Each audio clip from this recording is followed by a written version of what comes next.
Good evening guys. uh, Kinain ko muna ngayon yung pakwan. Pakwan muna ngayon kasi ang dami ko kasi nakain kaninang tanghali. Medyo masarap kasi kaninang tanghali yung ulam. Kaya nagpakwan lang muna. Kumuha tayo ng 4 na hiwa na malalaki. Ang natikman natin yung isa, matamis naman talaga naman pala sobra. So kumuha rin ako ng 3. Bali 4 yung kinuha ko. So sarap talaga. Tapos malamig pa siya. Malamig na siya na hiniwa na siya. So naparami tayo ng pakwan na nakain. Biruin mo guys, ang kapal ng hiwa. Talagang maraming stock talaga.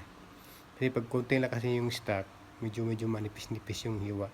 Pag madami, hindi sila nagbabudget talaga. Talagang nilalaki talaga nilang gayat. So masarap, sobrang tamis, matubig-tubig talaga.